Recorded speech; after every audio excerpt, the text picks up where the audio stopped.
Welcome to Sleepless Philosophers, where deep ideas meet restful nights. If you enjoy these journeys through philosophy, please like and subscribe and turn on notifications for daily uploads. To support the channel, consider leaving a super thanks. Any amount helps us continue creating content. You can also become a member to request video topics. We're not monetized, so your support truly makes the difference. Now let the philosophy begin. Inattentional blindness. Why a gorilla walks through your vision. Unseen. A person watches a video, follows instructions to count how many times basketball players wearing white shirts pass the ball, and they count carefully, focus on the white team, track the passes, and reach a final count. And then they are asked whether they noticed anything unusual, and they say no, nothing unusual, just basketball players passing the ball. And then they watch the video again, this time without counting, and they are shocked to see that a person in a gorilla suit walked through the middle of the scene, stopped in the center, beat their chest, and walked off. And this gorilla was visible for 9 seconds, passed directly through the action, was large and obvious, and yet the person did not see it the first time, was completely unaware, was blind to the gorilla despite looking directly at it. And this is inattentional blindness, demonstrated famously by Daniel Simons and Christopher Chabré in their invisible gorilla experiment, a phenomenon showing that attention is necessary for conscious perception, that we can look directly at something and not see it if we are not attending to it. And inattentional blindness reveals that perception is not simply determined by what falls on the retina, but is determined by what receives attention. And without attention, even salient obvious stimuli can be invisible, can pass unnoticed. And this challenges the idea that we consciously perceive everything in our visual field, shows that consciousness is limited to attended stimuli, and inattentional blindness has profound implications for understanding attention, consciousness, and the limits of awareness. Imagine the experience from the inside. You're focused on counting passes, tracking the white shirts, following the ball as it moves, and your attention is fully engaged, is consumed by the counting task.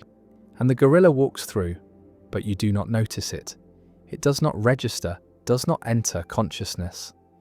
And the reason is that your attention is elsewhere, is focused on the white team. And the gorilla is not relevant to the task, is not expected, is not attended to. And without attention, the gorilla remains unconscious, remains invisible, despite being visible in the sense that the image falls on your retina, that your eyes are open and pointing at it. And this distinction between seeing with the eyes and seeing with attention reveals that conscious vision requires more than physical stimulation, requires attention, requires that processing reach a certain level. And inattentional blindness shows what happens when this does not occur, shows that stimuli can be physically present but mentally absent. Inattentional blindness differs from change blindness in that it occurs even without the need for comparison, occurs for stimuli that are continuously present, not just for changes, and the phenomenon shows that attention operates not just to encode changes, but to enable any conscious perception. And when attention is fully engaged elsewhere, when there is no spare attentional capacity, even salient, unexpected stimuli are missed, are not processed to the level of consciousness. And this demonstrates that attention is a limited resource, cannot be allocated to everything simultaneously.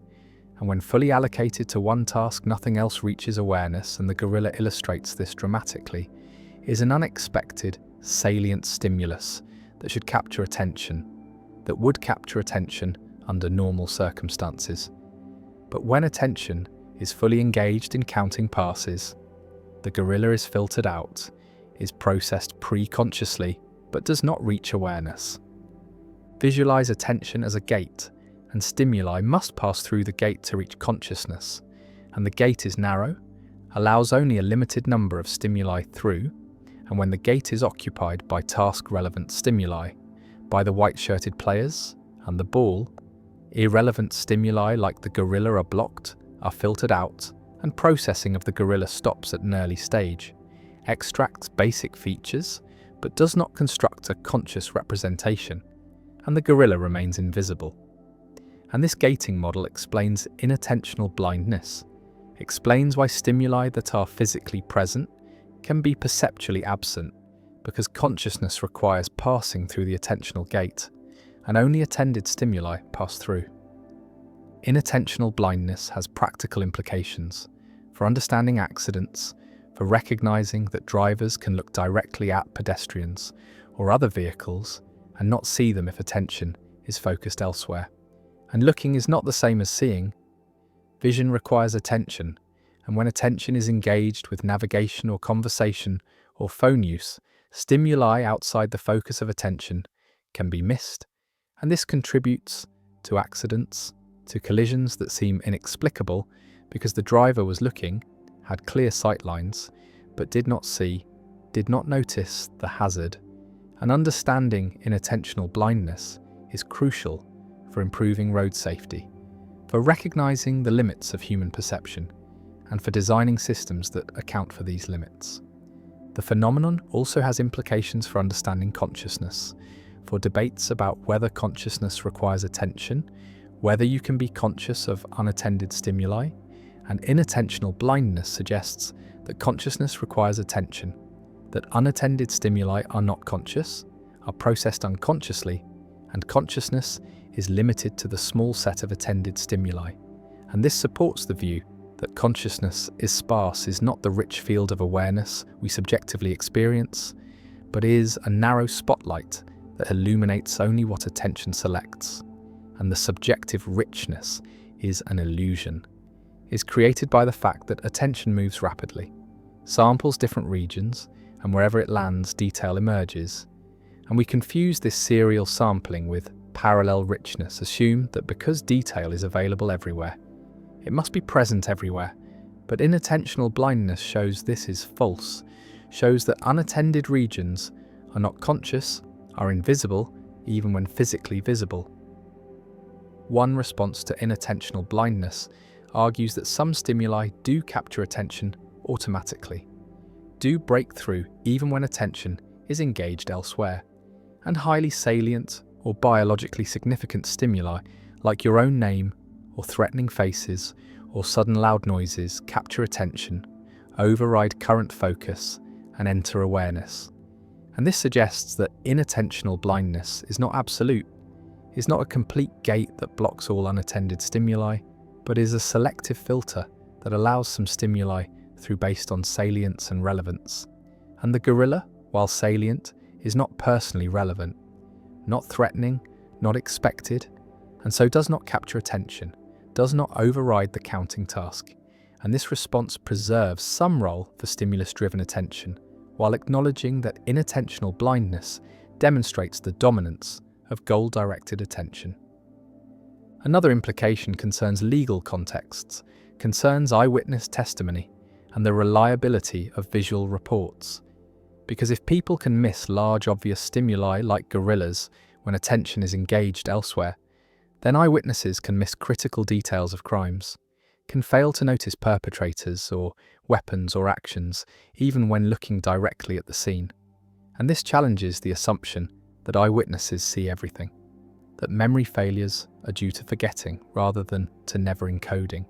And inattentional blindness shows that encoding requires attention, and attention is limited, and eyewitnesses cannot be expected to have noticed everything, and testimony must be evaluated with this in mind, must recognize the limits of attention and perception.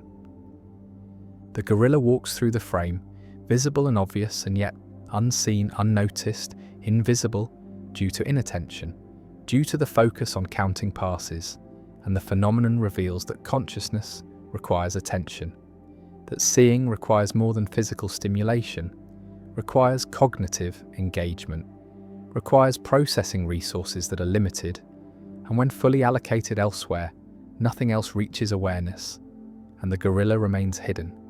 Hidden not by camouflage or occlusion, but by inattention, by the filter that protects consciousness from overload, that selects what matters and ignores the rest.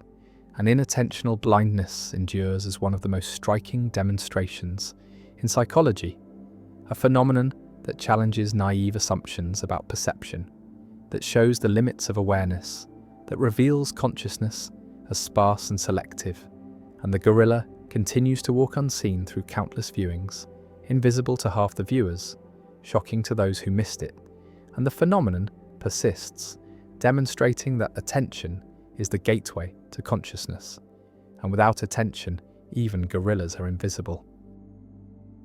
Maxwell's demon, the tiny creature that could break the universe. Imagine a box divided into two halves by a partition.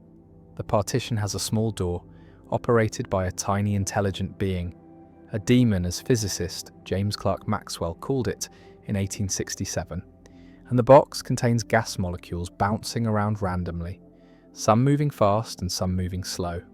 Hot molecules and cold molecules mix together, and the demon, perched at the door, watches the molecules approach and makes decisions. When a fast-moving hot molecule approaches from the left, the demon opens the door and lets it pass to the right. And when a slow-moving cold molecule approaches from the right, the demon opens the door and lets it pass to the left. And when molecules moving in the wrong directions approach, the demon keeps the door closed. And over time, this sorting process concentrates hot molecules on the right side and cold molecules on the left side, creating a temperature difference without any energy input, just the demon's intelligence and careful timing. And once a temperature difference exists, it could be used to run a heat engine, to extract work, to power machines. And this seems to create energy from nothing, seems to violate the second law of thermodynamics, which states that entropy always increases, that heat flows from hot to cold, and never the reverse without work being done. And so, Maxwell's demon presents a paradox, a thought experiment, where intelligence appears to defeat fundamental physical law, where information and cleverness seem to allow perpetual motion. And this puzzle troubled physicists for over a century, until the resolution emerged from understanding the relationship between information and thermodynamics. Visualize the demon at work, watching molecules approach, each molecule carrying kinetic energy, moving at some velocity determined by temperature. And the demon perceives each molecule, measures its speed, decides whether to open or close the door, and executes the decision perfectly. And after many such operations, the gas on the right is hotter than the gas on the left. Entropy has decreased in the gas. Order has emerged from disorder, and this seems impossible because the second law of thermodynamics is supposed to be universal, supposed to apply to all closed systems, and the box with the demon should be a closed system. No energy enters or leaves, and yet entropy decreases, and if entropy can decrease, then the second law is violated, and if the second law can be violated, then all of thermodynamics collapses. Heat engines could run at impossible efficiencies, refrigerators could cool without power input, the universe's arrow of time could reverse, and physics as we know it breaks down. The resolution emerged gradually through the work of several physicists, including Leo Szilard, Leon Brillouin, and Charles Bennett. And the key insight is that the demon must gather information about the molecules, must measure their velocities, must store this information in memory. And these operations have thermodynamic costs. The demon's brain or computer or measuring device must interact with the molecules to measure them. And this interaction dissipates energy. And more importantly, the demon's memory fills up with information about past measurements, and eventually the memory must be erased to make room for new measurements. And Rolf Landauer proved in 1961 that erasing information has a fundamental minimum thermodynamic cost. Erasing one bit of information requires dissipating at least a certain amount of heat proportional to temperature. And this heat generation increases the entropy of the environment. And when the entropy increase from information erasure is included in the accounting, the total entropy of the system plus demon never decreases. The second law is preserved. The demon cannot create a perpetual motion machine because the cost of gathering and erasing information exactly compensates for the entropy decrease in the gas. Imagine the demon's memory as a tape with bits that record whether each molecule was fast or slow. And as the daemon sorts molecules, the tape fills up. 0 for slow molecule, 1 for fast molecule, and the tape grows longer and longer, and eventually the daemon runs out of memory space and must erase the tape to continue operating. And the erasure process, Landauer showed, must dump heat into the environment, must increase entropy elsewhere.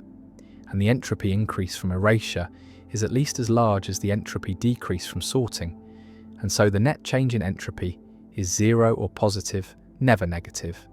And the second law holds: the daemon cannot beat thermodynamics. Intelligence and information do not provide a loophole. They are themselves subject to thermodynamic constraints. And information is physical, has energy costs, has entropy, and cannot be manipulated freely without thermodynamic consequences. The paradox and its resolution have profound implications for computer science, for the theory of computation, for the relationship between information and physics. Because Landauer's principle establishes that computation has fundamental physical limits, that there is a minimum energy cost for irreversible operations like erasing bits, and this cost sets a lower bound on the energy consumption of any computer. And it explains why computers generate heat, why data centers require enormous cooling systems, why information processing is not free, and it unifies information theory and thermodynamics, showing that bits and entropy are connected, that forgetting information has thermodynamic consequences, that memory erasure increases disorder in the universe. Maxwell's daemon also appears in discussions of the arrow of time, the question of why time flows forward, why we remember the past but not the future, why causes precede effects. And the second law of thermodynamics provides an answer: entropy increases, and this increase defines a direction for time. And if Maxwell's daemon could violate the second law, then the arrow of time could reverse, the past and future could become symmetric, and the resolution of the daemon paradox reinforces the second law, confirms that entropy really does always increase when all systems, including observers and their memories, are accounted for. And this grounds the arrow of time in fundamental physics, connects our subjective experience of time's flow to objective thermodynamic processes. The daemon has also inspired practical research into nanoscale systems and molecular machines, because modern technology approaches the scale where Maxwell's daemon scenarios become relevant, where individual molecules can be manipulated, where quantum effects and thermal fluctuations dominate, and researchers have built experimental realizations of Maxwell's daemon using feedback control, using sensors and actuators to sort particles or extract work from thermal fluctuations.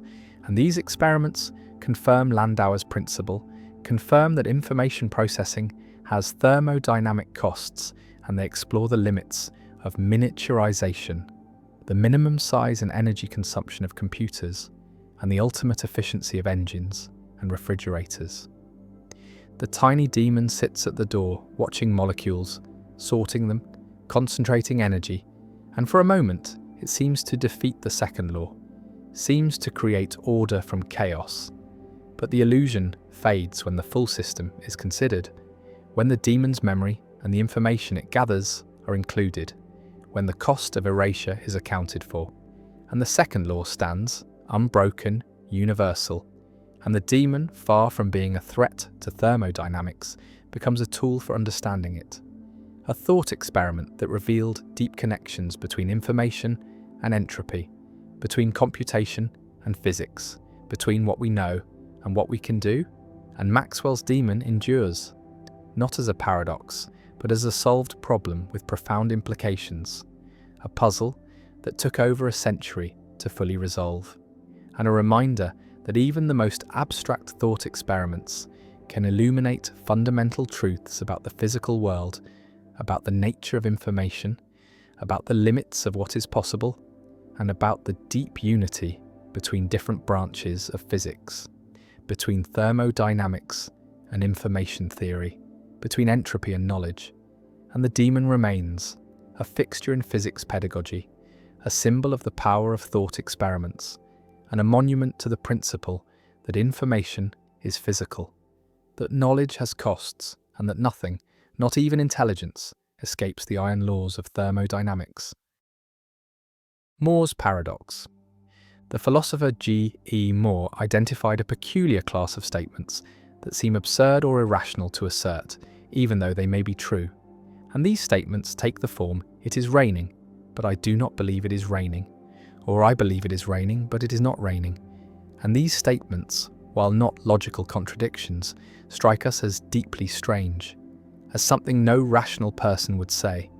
And this strangeness is Moore's paradox, a puzzle about the relationship between belief, assertion, and truth that has implications for epistemology, the philosophy of language, and the nature of self-knowledge. Consider the statement, "It is raining, but I do not believe it is raining," and suppose this statement is true. It really is raining, and the speaker genuinely does not believe it. Perhaps they are looking out the window, but not paying attention, or they are in a state of denial. And so the two conjuncts are both true, and there is no logical contradiction. The world can be such that it is raining, and such that someone does not believe it is raining. And yet if someone asserts this statement, if they say out loud, "It is raining, but I do not believe it is raining," the assertion seems absurd, self-defeating, almost incoherent. And the absurdity does not lie in the content of the statement, which may be true, but in the act of asserting it, in the pragmatic dimension of language use.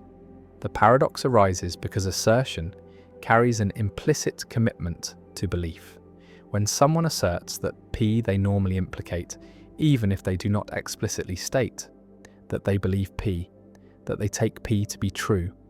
And so, asserting it is raining implicates that the speaker believes it is raining, but the second conjunct explicitly denies this belief. And so, the assertion, as a whole, both implicates and denies that the speaker believes it is raining. And this creates a pragmatic contradiction, a clash not between the truth conditions of the statement, but between the commitments carried by different parts of the assertion. Ludwig Wittgenstein famously analysed Moore's paradox, arguing that it reveals something important about the grammar of belief, about the way belief and assertion are related. And Wittgenstein suggested that saying, "I believe P," is not a report of an inner mental state, not a description of something going on in the mind, but rather a different way of asserting P, a way of committing oneself to P with a certain degree of caution or tentativeness. And if this is right, then I believe it is raining, but it is not raining is paradoxical because it both asserts and denies the same thing. It commits to the truth of the proposition while simultaneously withdrawing that commitment. Others have analysed the paradox in terms of rational constraints on belief and assertion, arguing that rationality requires a certain coherence between one's beliefs and one's assertions. That if you assert P, you should believe P, and if you believe P, you should regard P as true. And so, asserting it is raining, but I do not believe it is raining, violates these coherence requirements.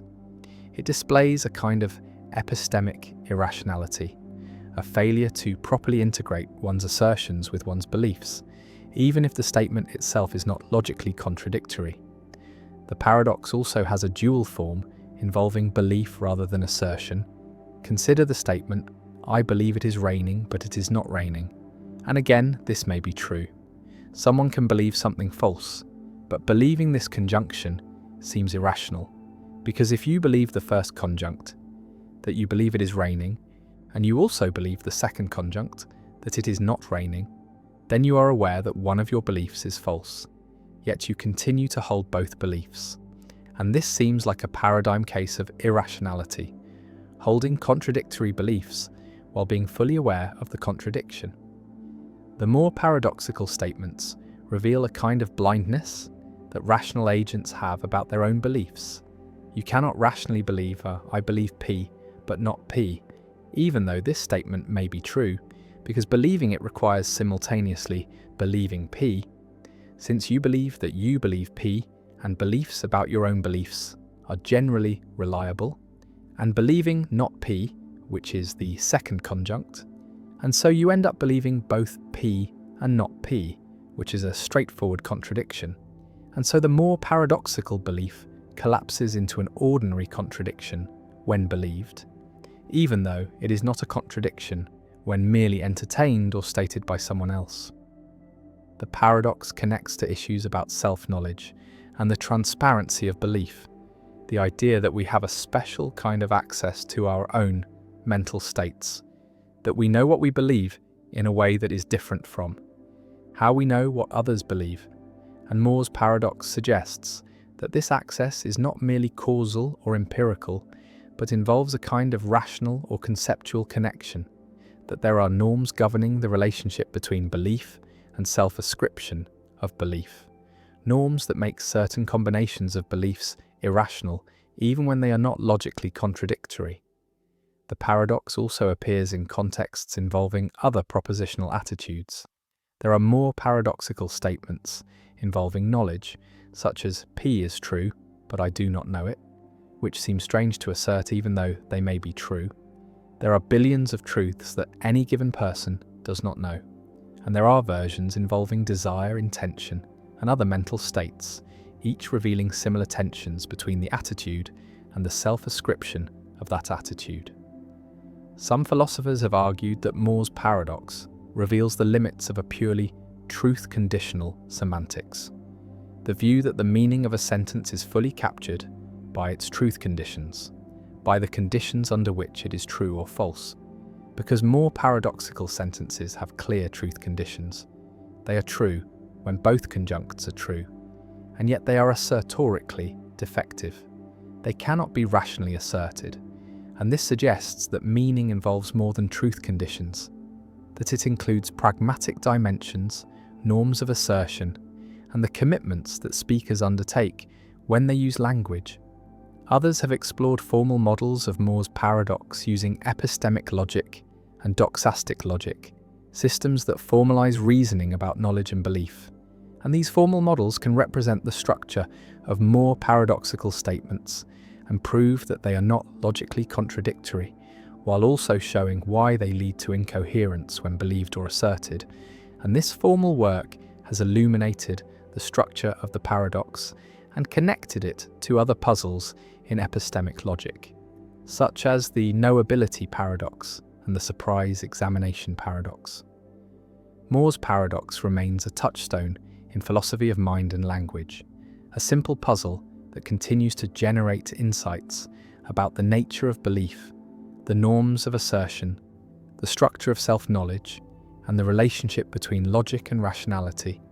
And it stands as a reminder that coherence and consistency are more complex than they first appear, that there are ways of being irrational that do not involve believing logical contradictions, that the pragmatics of language use constrain what can be rationally asserted in ways that go beyond the truth or falsity of what is said, and that the relationship between mind and world, between belief and truth, between what we think and what we say, is mediated by norms and commitments that are not fully captured by the formal apparatus of logic. And the statement sits there: it is raining.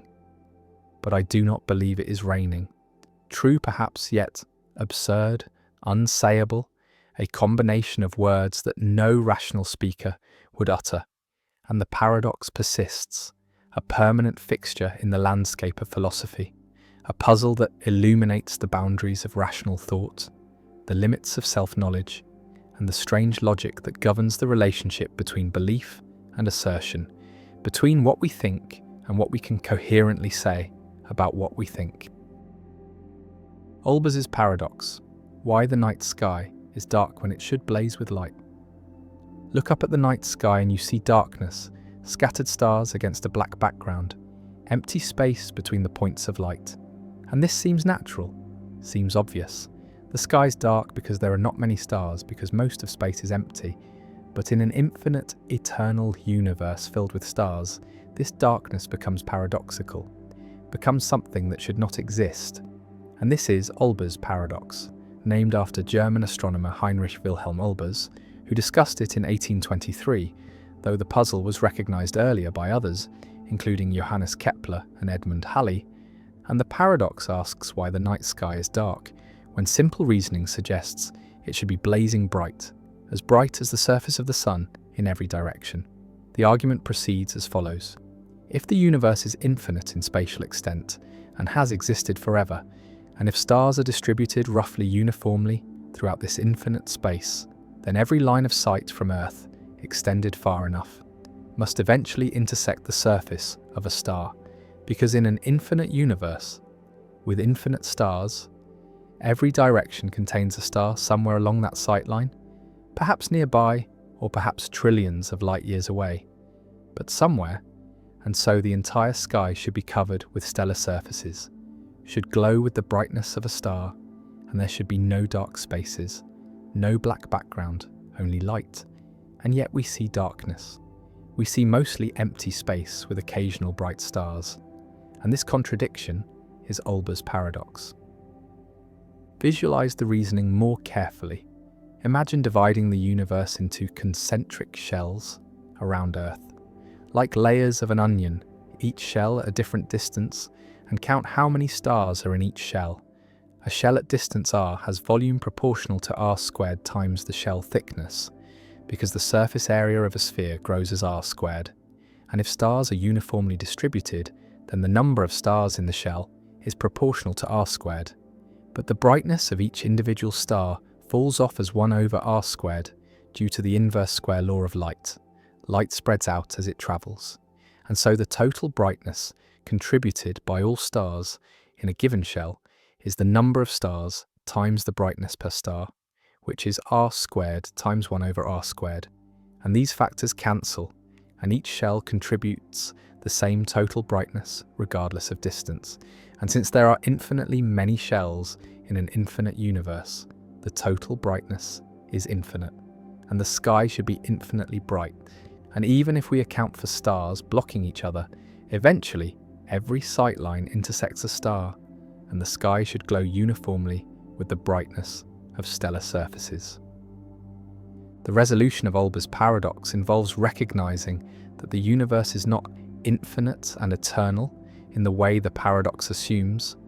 Modern cosmology tells us that the universe has a finite age, about 13.8 billion years, and light travels at a finite speed, and so we can only see light from stars within our observable horizon, stars whose light has had time to reach us, and this limits the number of stars we can see.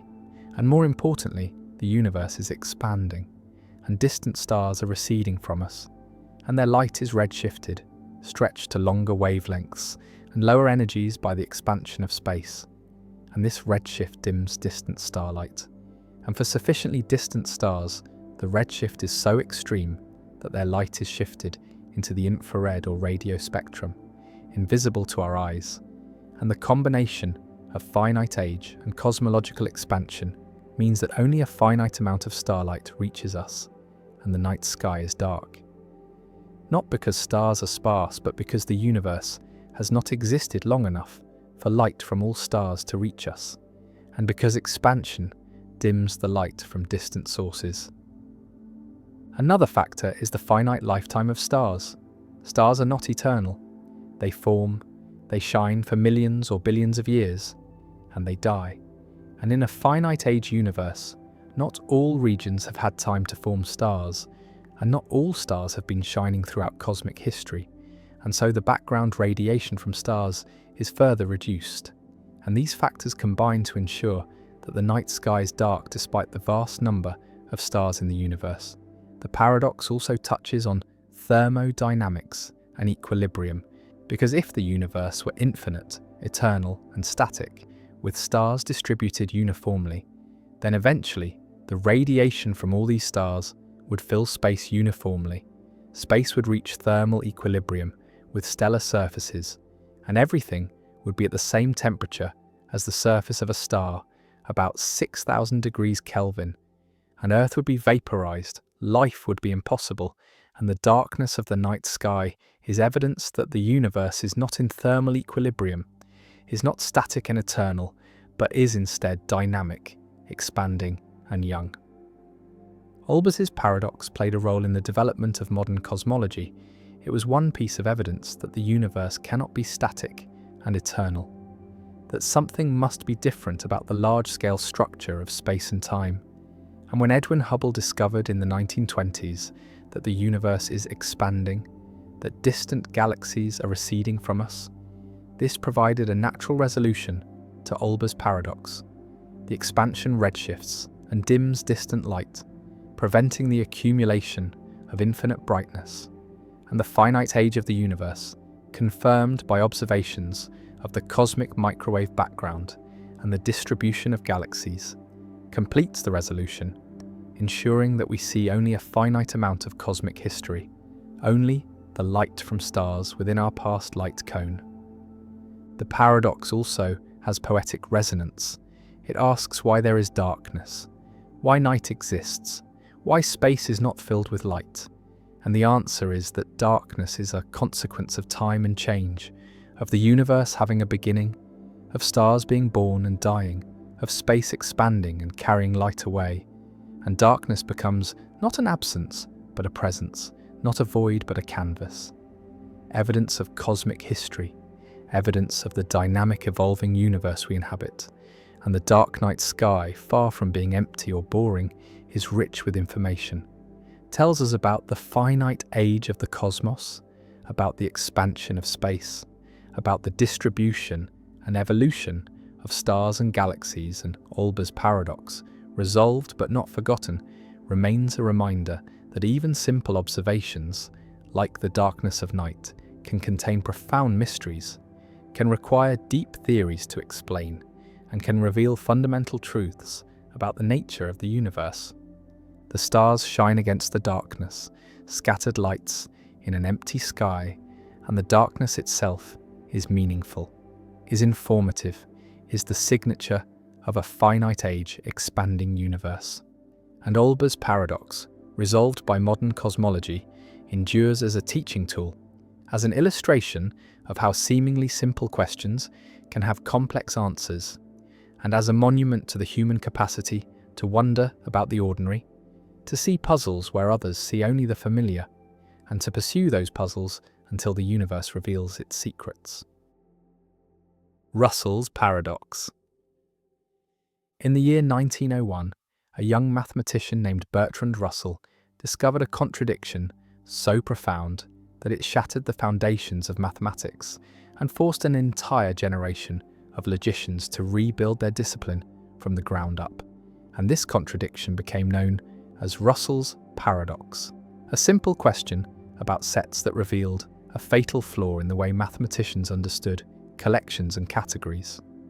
A set is merely a collection of objects, and sets can contain anything: numbers, colours, ideas, even other sets. And at first this seems harmless enough. A set of all chairs, a set of all prime numbers, a set of all books ever written. Some sets contain themselves as members and some do not. And this too seems straightforward. A catalogue of all catalogues would include itself because it is also a catalogue, while a list of all fruit does not include itself because a list is not a fruit. Russell posed a deceptively innocent question. Consider the set of all sets that do not contain themselves. Does this set contain itself? And the mind stumbles immediately into contradiction. If the set contains itself, then by definition it should not contain itself, because the rule states it only includes sets that do not contain themselves. But if it does not contain itself, then it must include itself, because it fits the criteria perfectly. And so the paradox loops without end, a perfect logical knot that cannot be untied. This was not merely a clever riddle or a philosophical curiosity, it was a disaster for mathematics, because at the time, mathematicians believed they could organize all of mathematical knowledge using set theory, a system proposed by Georg Cantor that treated sets as the fundamental building blocks of reality. But Russell's paradox proved that naive set theory was inconsistent, that it allowed contradictions to exist within its structure, and if contradictions are permitted, then anything can be proven true or false, rendering the entire system useless. Russell himself compared the paradox to a barber in a village who shaves all and only those men who do not shave themselves. And the question arises, does the barber shave himself? And if he does, then he should not, because he only shaves men who do not shave themselves. But if he does not, then he must, because he shaves all men who do not shave themselves. And the loop tightens again. Mathematicians scrambled to patch the damage, and various solutions emerged over the following decades. Zermelo and Frankel developed a new version of set theory that imposed strict rules about which sets could exist, forbidding the kind of self-reference that allowed Russell's paradox to form, while type theory introduced hierarchies that prevented sets from containing themselves by assigning different logical levels to different kinds of objects. Others embraced paraconsistent logic, systems that allow contradictions without collapse, or rejected the entire project of grounding mathematics in set theory, seeking new foundations altogether. Russell's paradox also influenced philosophy beyond mathematics, touching on questions of language, meaning, and self-reference, revealing that not all grammatically correct statements are logically coherent, that some sentences create traps from which reason cannot escape. The paradox appears in unexpected places. In computer science, where recursive definitions can cause programs to crash, in legal systems where laws reference themselves in contradictory ways, in everyday thought whenever categories attempt to classify themselves. It stands as a reminder that even the most rigorous systems of thought contain limits, that logic itself is not immune to paradox, that the quest for certainty and completeness may be forever haunted by statements that twist back on themselves and devour their own meaning. The Abilene Paradox: Why Groups Choose What Nobody Wants. A family sits on a porch in Coleman, Texas, on a hot afternoon, comfortable, playing dominoes, and the father-in-law suggests driving to Abilene for dinner, 53 miles away in a car without air conditioning. And the suggestion is not enthusiastic, is tentative, but the son-in-law says sure, sounds good. Not because he wants to go, but because he assumes others want to go, and he wants to be agreeable. And the wife says yes if you all want to go, and the mother-in-law says of course, and they all pile into the car and drive to Abilene in dusty heat, arrive hot and tired, eat mediocre food, drive back exhausted, and sitting on the porch again, someone admits they didn't really want to go, and then everyone admits they didn't want to go, admits they only agreed because they thought others wanted it, and the entire group took an action that no individual wanted, chose an outcome that everyone preferred to avoid.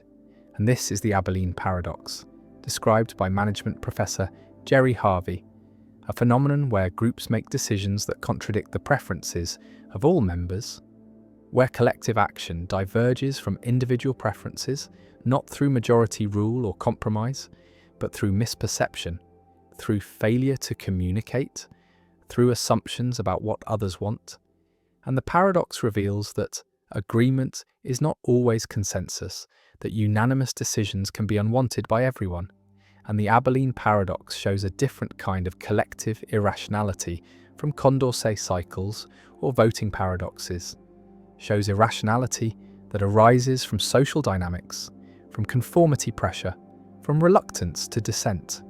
And the paradox remains relevant for understanding group decision-making, for recognizing that groups can fail not just through conflict, but through false consensus, through everyone going along with what nobody wants. Imagine the psychology of each family member. Each sits on the porch comfortable, each prefers staying home, but each hears the suggestion and thinks, well, if someone is suggesting it, they must want it. I don't want to be the one who ruins everyone's plans. I should be agreeable. Go along, be a team player. And so each agrees despite preferring to stay, and no one voices their actual preference. No one says I'd rather stay home. And the group collectively creates a false impression, creates the appearance of consensus when none exists, and everyone interprets others' agreement as reflecting genuine preference rather than social accommodation. And this mutual misperception drives the group toward an outcome no one wants. And the paradox unfolds. The trip is taken. the unwanted dinner eaten, and only afterward does truth emerge. Does communication clarify that everyone preferred staying home, and the group confronts the absurdity, the recognition that they did something no one wanted through failure to communicate authentically? The Abilene paradox differs from groupthink, where group members genuinely conform their preferences to the group, genuinely come to believe the group view. And Abilene involves no genuine preference change, involves only misperception, only assumption about what others want. And members maintain their private preferences, but suppress them out of social pressure, out of desire to be agreeable.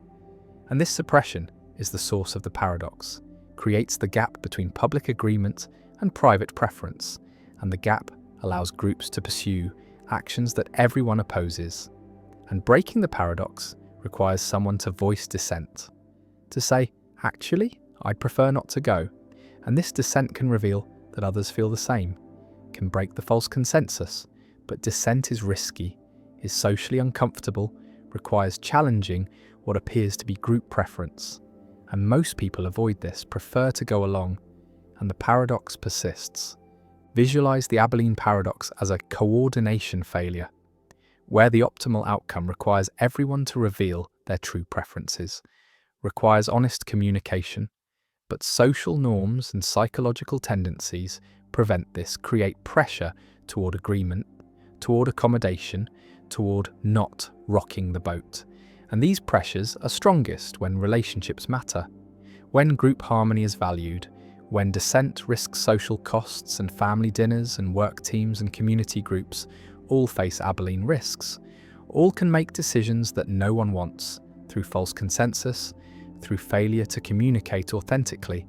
And the paradox shows that agreement is not always good, that unanimous decisions can be wrong, that groups need mechanisms for authentic communication, need cultures that encourage dissent, need permission to disagree. One lesson from the Abilene paradox is the importance of honest communication, of creating environments where people feel safe expressing disagreement, where dissent is welcomed rather than punished.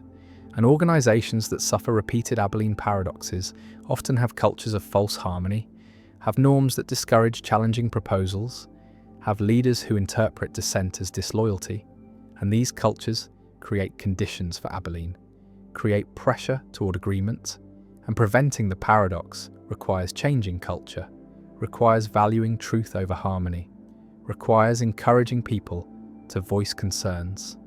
And this is difficult, requires conscious effort, requires leadership that models disagreement, that rewards dissent, that avoids shooting messengers.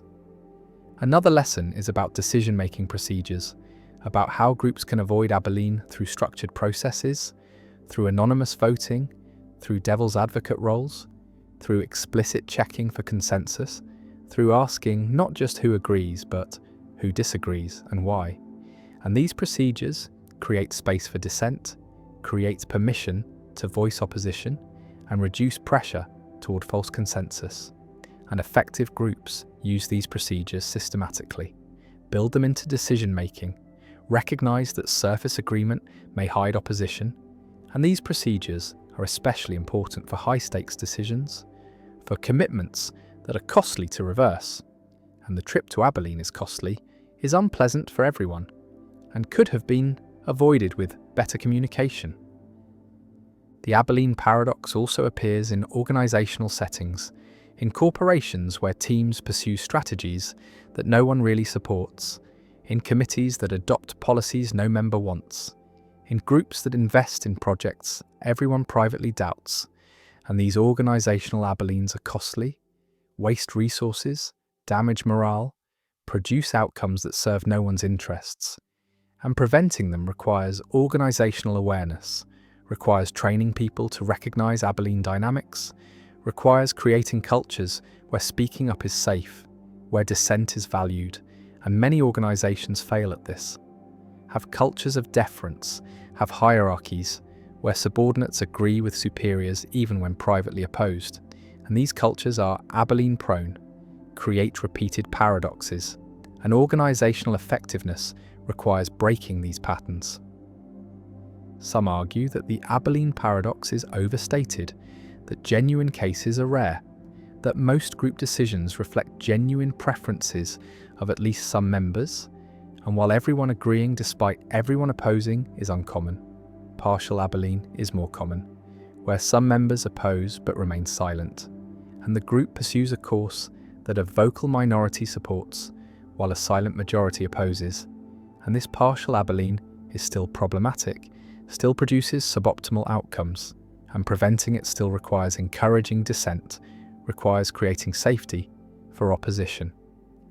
The paradox also raises questions about responsibility, about who is responsible when groups make decisions no one wants, and the answer is everyone and no one. Everyone contributed through silence, through false agreement, through failure to voice opposition, but no one individually caused the outcome. No one individually chose wrongly.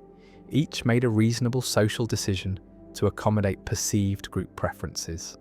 And the collective outcome is worse than any individual action merited. And this shows how social dynamics can produce results that exceed individual culpability, can create group failures that no individual intended. And avoiding such failures requires collective awareness, requires group-level solutions, requires changing communication patterns and decision procedures. The family sits on the porch afterward, hot and tired and annoyed, and someone admits they didn't want to go, and the admissions cascade. And everyone realizes the absurdity, realizes they collectively did something no one wanted, and the Abilene paradox is revealed, and laughter mixes with frustration, and the lesson is learned. The importance of honest communication, the danger of false consensus, the need to voice dissent, and the paradox remains a permanent reminder that groups can fail not just through conflict, but through excessive agreeableness, through mistaken assumptions about others' preferences, through social pressures that suppress authentic communication, and the Abilene paradox endures as a cautionary tale about group decision-making, a demonstration that agreement is not always consensus, that unanimous decisions can be wrong, and that preventing collective irrationality requires creating environments where dissent is safe, where truth is valued over harmony, and where groups communicate authentically rather than accommodating falsely. The arrow paradox. Motion seems so simple, so obvious. An arrow flies through the air from bow to target, and no one doubts that it moves. Yet the ancient Greek philosopher Zeno of Elea posed a question that has troubled thinkers for over 2,000 years, a question about whether motion is even possible at all. And this is the arrow paradox, one of Zeno's many arguments against the reality of change and multiplicity. Consider an arrow in flight, frozen at a single instant of time. At that precise moment, the arrow occupies a specific region of space exactly equal to its own length and width. It is not in two places at once. It is simply where it is motionless, static, indistinguishable from an arrow at rest. At the next instant, the same is true. The arrow occupies a space equal to itself, motionless at that frozen moment, and at the next instant, and the next. And if time is composed of a sequence of such instants, then at every instant the arrow is motionless. And if the arrow is motionless at every instant, then how can it be said to move at all? For motion would require the arrow to be in more than one place at a single instant, or to be in a state of transition rather than a state of rest, and yet at any given instant there is no motion, only position. Zeno used this paradox to support the Eleatic philosophy of Parmenides, which held that change and motion are illusions, that reality is a single, unchanging whole, and that the apparent diversity and movement we perceive are mere deceptions of the senses.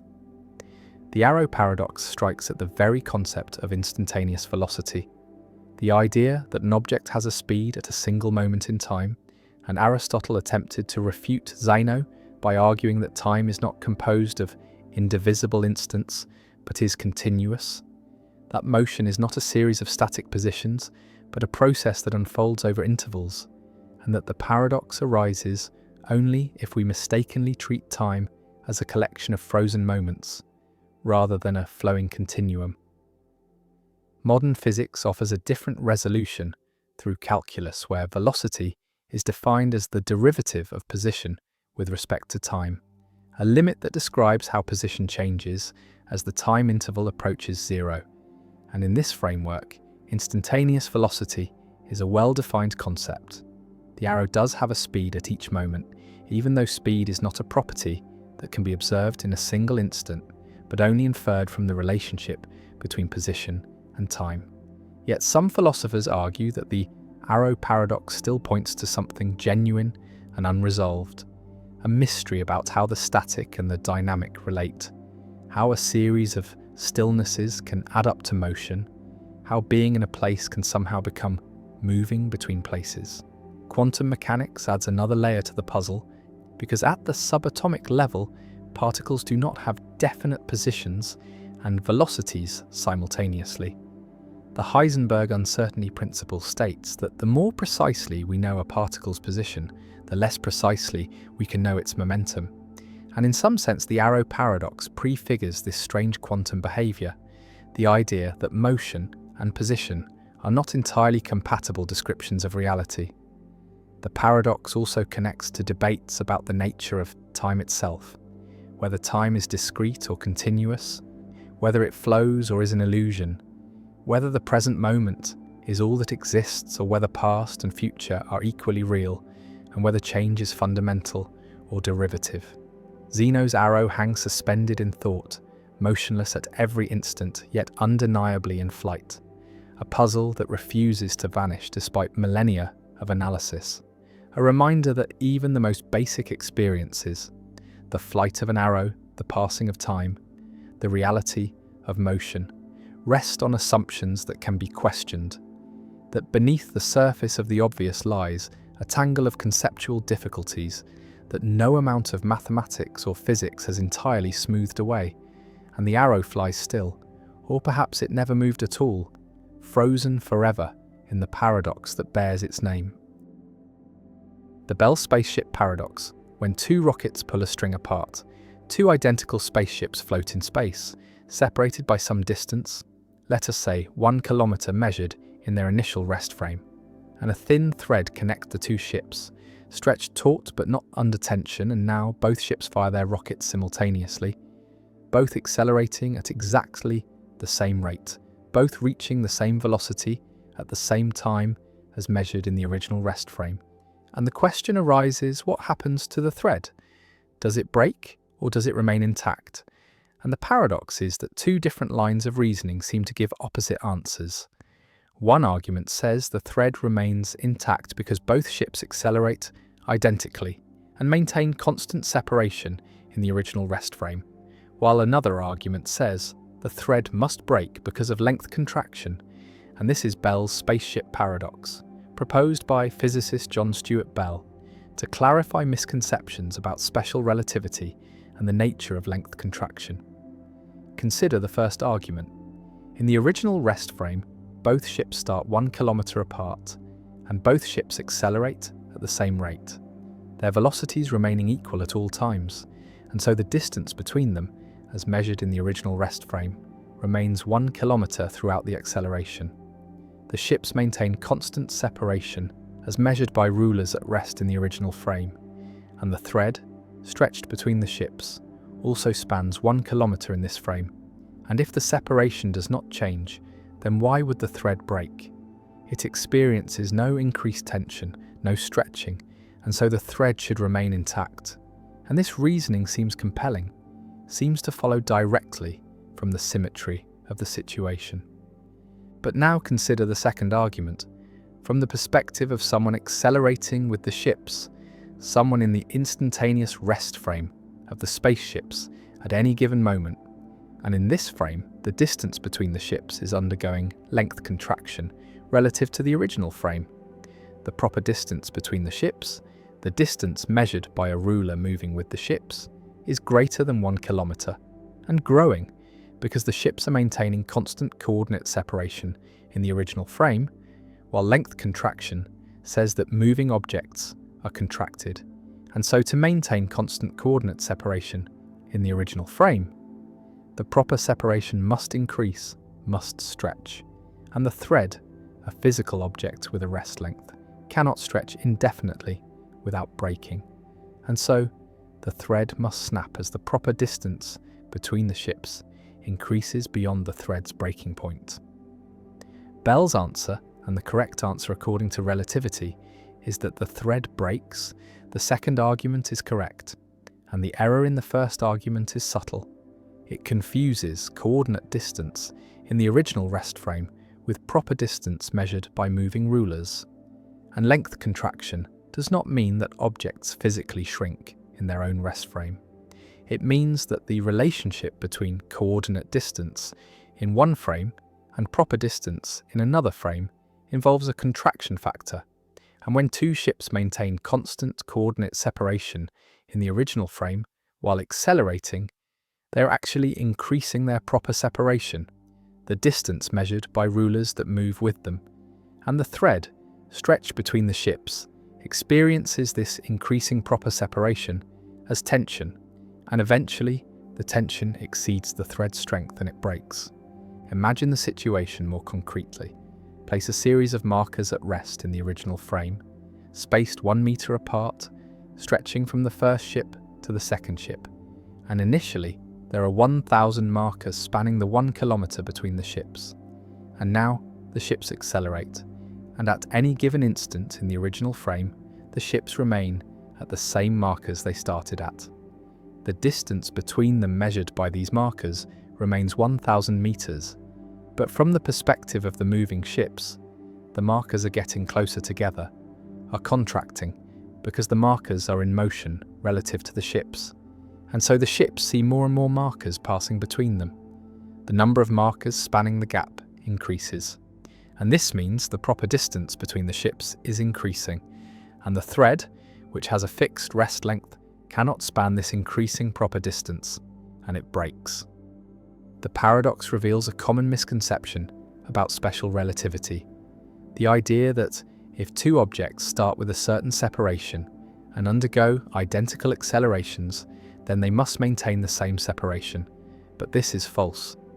Maintaining the same coordinate separation in one frame requires increasing proper separation when the objects are accelerating. And this is because acceleration is not relative in the way velocity is.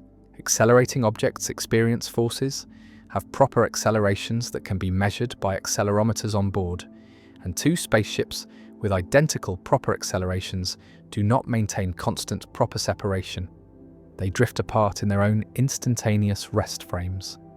Bell used this paradox to clarify that length contraction is a real physical effect, not merely a coordinate artifact or an optical illusion.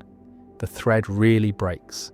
Real physical forces are involved, and the contraction of moving objects is a consequence of how electromagnetic forces between atoms transform under Lorentz boosts.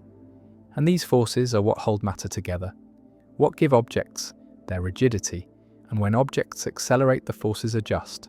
And in the Bell spaceship scenario, the adjustment causes the thread to experience tension and eventually to snap. The paradox also connects to the Ehrenfest paradox, another puzzle in special relativity involving rotation and length contraction, where a disk spinning at relativistic speeds seems to have a contracted circumference but unchanged radius, leading to apparent contradictions with Euclidean geometry. And both paradoxes illustrate that accelerated motion introduces subtleties that are not present in inertial motion, that naive applications of length contraction can lead to errors, and that careful analysis using the full machinery of special relativity is required to get the right answers. Visualize the two spaceships accelerating in lockstep, their separation constant as measured by observers at rest, but the thread between them stretching from the ship's perspective, growing taut, fibers straining and eventually snapping, breaking in the middle, the two halves trailing behind each ship, and the observers at rest see the thread break. Even though the ships never changed their coordinate separation, and this breaking is real, is frame independent, all observers agree that the thread broke. Though they may disagree about why, about what forces were involved, but the physical fact of the breaking is invariant, is an event in spacetime that everyone can observe. Bell's spaceship paradox remains a challenging problem in relativity pedagogy. Many students, and even some physicists, initially get it wrong, arguing that the thread should not break, and the paradox serves as a test of whether someone truly understands length contraction and the relativity of simultaneity, whether they can correctly apply these concepts to accelerating objects. And the paradox has generated extensive discussion in physics journals, with papers clarifying the resolution and exploring variations. And it stands as a reminder that special relativity, despite being over a century old, still contains subtleties that require careful thought, that intuitions about space and time must be constantly checked against the formalism, and that even seemingly simple scenarios can hide deep complexities. The rockets fire, the ships accelerate, maintaining constant spacing in the original frame, and the thread stretches, taut and straining, and then snaps, unable to bridge the growing proper distance. And Bell's paradox resolves, the thread breaks, relativity vindicated, and the lesson learned, that acceleration changes things, that maintaining coordinate separation requires increasing proper separation, that length contraction is real and physical, and that relativity continues to surprise, continues to challenge intuition, continues to reward careful analysis with deeper understanding of how space and time and motion interweave to create the strange but consistent fabric of relativistic physics. The bootstrap paradox. There exists a strange loop in time where cause and effect chase each other in a circle, where information or objects appear from nowhere, with no origin, no creator, no beginning, and this is the bootstrap paradox, named after the impossible act of pulling oneself up by one's own bootstraps, a paradox that emerges whenever time travel creates a causal loop that has no starting point. Imagine a time traveler who loves a particular symphony, and one day they decide to travel back in time to meet the composer, but when they arrive in the past, they discover that the composer has not yet written the symphony, and so the time traveler, eager to hear the music again, writes down the notes from memory and gives them to the composer, who then publishes it as their own work, and the symphony becomes famous, and years later the time traveler hears it and falls in love with it and decides to travel back in time to meet the composer, and the loop is complete. The question that haunts this scenario is simple and unanswerable. Who actually composed the symphony? The composer received it from the time traveler, and the time traveler received it from the composer, and neither of them created it. The information simply exists within the loop, passed from future to past and back again, with no point of origin, no moment of creation, no author. The bootstrap paradox differs from the grandfather paradox because it does not involve contradiction. The timeline is perfectly self-consistent. Every event follows logically from every other event. There is no clash between cause and effect, and yet something feels deeply wrong, an intuition that things must come from somewhere. That information cannot simply exist without being created. The paradox appears in many variations: a book that writes itself, a watch that is given to a younger version of oneself, who then keeps it for decades before giving it back, a technology that is brought from the future and used to invent itself, and in each case the object or information becomes eternal, trapped in a loop of time, aging perhaps, but never truly beginning or ending. Some physicists accept the bootstrap paradox as a genuine possibility if time travel is real, arguing that closed time-like curves, paths through space-time that loop back on themselves, are permitted by general relativity under certain conditions, and that such loops might allow for causally self-sufficient systems where the past and future are mutually dependent. Others find the paradox deeply troubling, a sign that something is wrong with our understanding of causation, entropy, or time itself. Because information in a loop would violate the second law of thermodynamics, which states that entropy always increases, that order does not arise spontaneously from disorder, and yet in a bootstrap loop, the information appears to be perfectly preserved, never degrading, never increasing in entropy, existing in a kind of timeless stasis. The many worlds interpretation offers one way out, suggesting that the time traveler who delivers the symphony creates a new branch of reality, and that in their original timeline, the symphony had a different origin, but this solution feels like cheating, multiplying universes to avoid the discomfort of the loop. The bootstrap paradox forces confrontation with deep questions about the nature of causation, whether causes must always precede effects, whether the universe permits closed causal loops, and whether existence itself requires an ultimate origin, or whether some things can simply be eternal and self-caused, through time without beginning or end, defying the intuition that everything must come from something, that there must always be a first cause, a prime mover, a starting point from which all else flows. The Chinese room argument, why understanding takes more than following rules.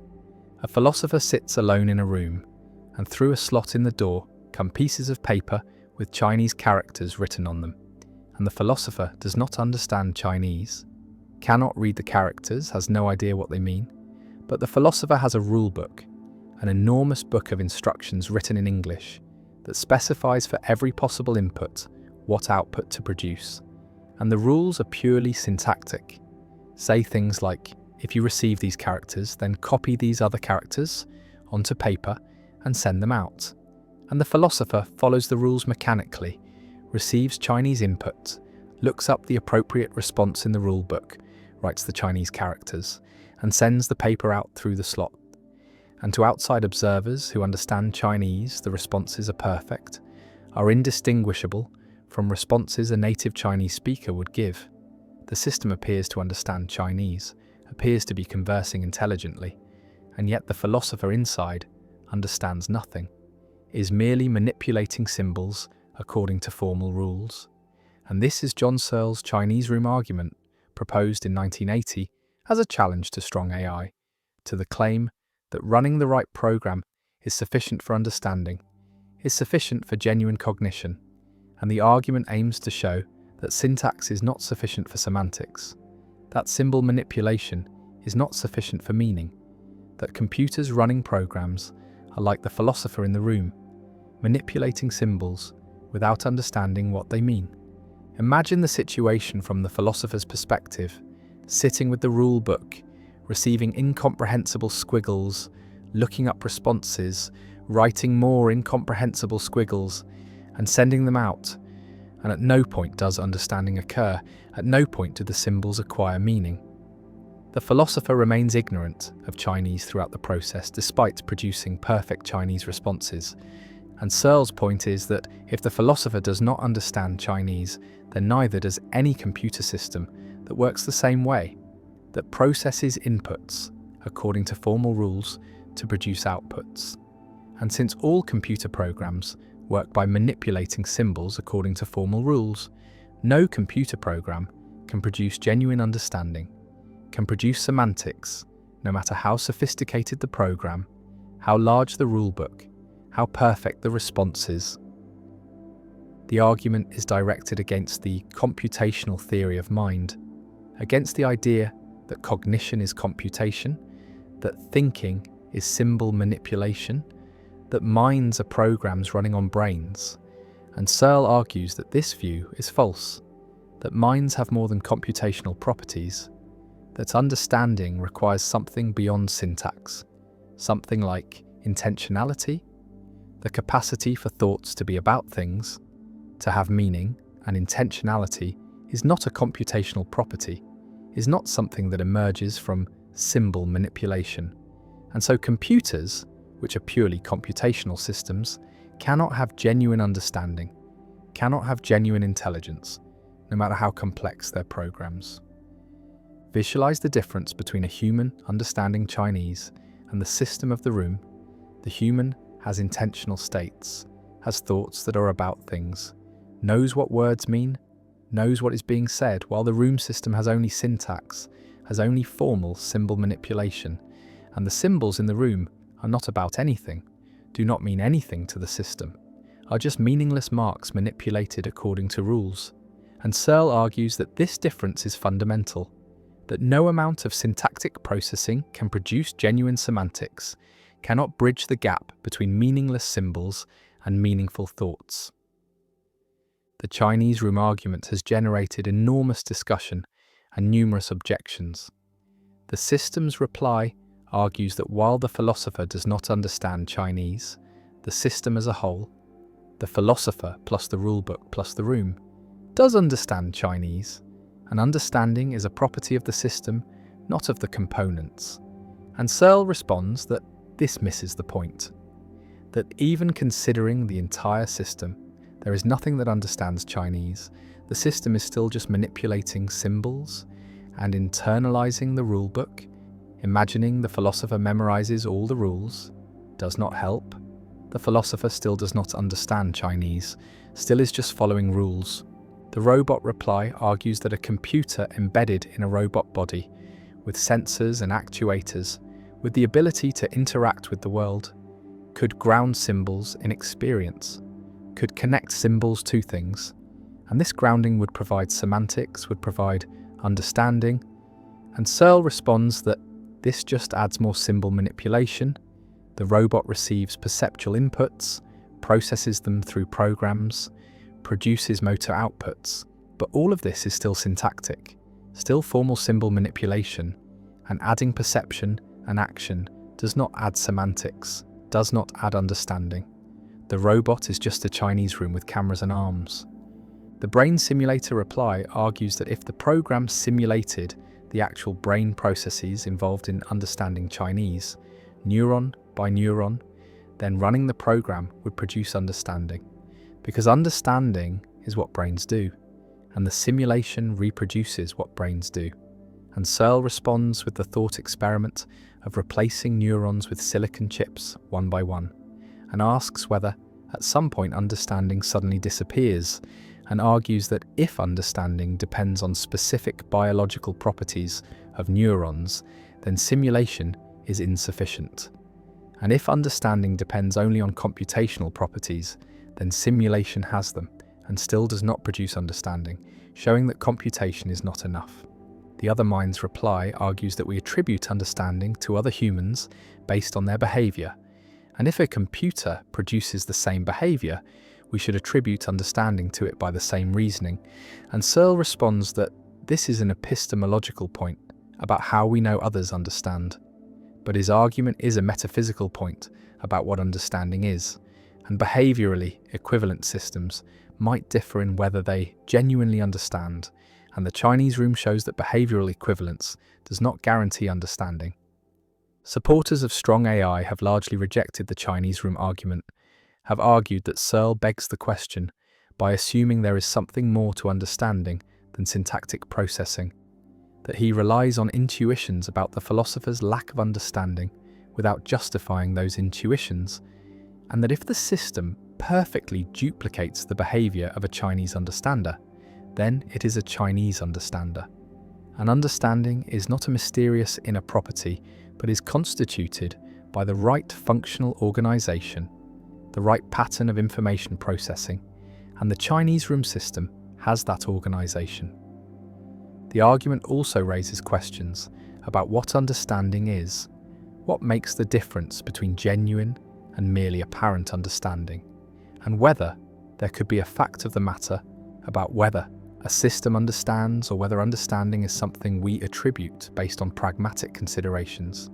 And Searle argues that understanding involves consciousness, involves subjective experience, involves intentionality, and these are biological phenomena that cannot be duplicated by computation, while functionalists argue that understanding is a matter of functional organisation, and any system with the right organisation understands regardless of its physical implementation. The philosopher sits in the room, manipulating Chinese characters, following rules, producing perfect responses and understanding nothing, and the question remains whether this thought experiment refutes strong AI, whether it shows that computation is insufficient for understanding, or whether it merely trades on intuitions about the thought experiment that should not be trusted. And the Chinese room argument persists as one of the most influential arguments in philosophy of mind and AI, an argument that has shaped debates about consciousness, intentionality, and the nature of minds, an argument that continues to challenge the computational theory of mind. And the room remains. The philosopher remains, following rules, producing symbols, understanding nothing, and Searle's challenge endures, demanding explanation of how syntax could ever produce semantics, how symbol manipulation could ever produce meaning, and the argument stands as a permanent thorn in the side of strong AI, a thought experiment that forces advocates of computational theories to explain what their theories cannot easily explain, how understanding emerges from computation, how minds can be programs, and whether machines can think. The diamond water paradox: why necessities are cheap and luxuries expensive. An economist observes that water is essential for life, is necessary for survival, is the most useful substance, and yet water is cheap, is almost free, costs nearly nothing in most places, while diamonds are useless for survival, are decorative luxuries, serve no biological function, and yet diamonds are expensive, cost fortunes, are among the most valuable commodities. And this seems paradoxical, seems to contradict the principle that value should reflect usefulness, that prices should correspond to importance. And this is the diamond water paradox, first discussed by Adam Smith, a puzzle about why necessities are cheap and luxuries expensive, why things essential for life have low prices while things irrelevant to survival have high prices. And the paradox challenged early economic thinking, challenged the labour theory of value, which said that prices reflect the amount of labour required to produce goods. And the paradox remained unresolved until marginal utility theory was developed, until economists realised that value depends not on total utility, but on marginal utility, not on the usefulness of the entire quantity available, but on the usefulness of one additional unit. And water has high total utility.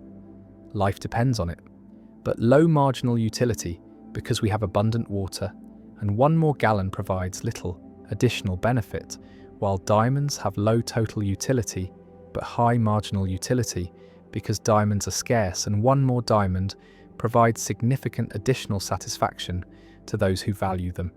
And this insight resolved the paradox, showed that prices reflect scarcity and marginal benefit rather than total importance. And the diamond water paradox became a teaching example, became the canonical illustration of the difference between total and marginal value. Imagine your situation regarding water.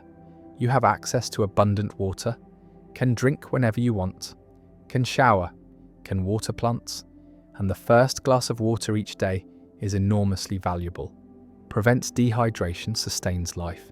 But by the time you've consumed several gallons, the marginal value of additional water is nearly zero. Additional water provides almost no benefit, and since price reflects the value of the marginal unit, the value of one more gallon, and since that marginal value is nearly zero, price is nearly zero, is very low, and this explains why water is cheap despite being essential. Because the marginal unit is not very valuable, because we have so much water that additional water is worth little. And now consider diamonds. You probably have no diamonds or very few, and the first diamond you acquire has significant value, provides aesthetic pleasure, provides status, and since diamonds are scarce, since you have few or none, the marginal value of an additional diamond is high. And since price reflects marginal value, price is high. And this explains why diamonds are expensive despite being non-essential. Because the marginal unit is very valuable. Because diamonds are scarce and additional, diamonds provide significant benefit to those who value them. The diamond water paradox demonstrates the importance of distinguishing total utility from marginal utility shows that these can diverge dramatically, that goods with high total utility can have low marginal utility, and vice versa. And this distinction is fundamental to microeconomics, is the basis for understanding consumer choice, for deriving demand curves, for analysing how people allocate scarce resources, and marginal thinking about the value of additional units rather than the value of entire categories, is essential for economic reasoning. And the paradox illustrates why marginal thinking matters, why it produces different conclusions than total thinking, and resolving the paradox required economists to shift from thinking about total value to thinking about marginal value, to recognise that prices are determined at the margin, by the last unit exchanged, not by the average or total units. Visualise the marginal utility curves for water and diamonds. The marginal utility of water is high for the first units, the first gallons that prevent dehydration, but declines rapidly as consumption increases, as basic needs are satisfied, and at the quantity consumed, the marginal utility is low, is near zero, and price equals this low marginal utility, while the marginal utility of diamonds is high even at low quantities, because diamonds are scarce, because even wealthy people have relatively few diamonds, and at the quantity consumed the marginal utility remains high, and price equals this high marginal utility. And this graphical representation makes the resolution clear, makes it visible that prices reflect marginal, not total utility, and the paradox dissolves once the distinction is understood. One implication of the diamond water paradox is about consumer surplus, the difference between what consumers would be willing to pay for all units and what they actually pay. And consumer surplus for water is enormous, is the difference between the life-saving value of the first units and the near-zero price paid, and consumers gain vastly more from water than they pay for it.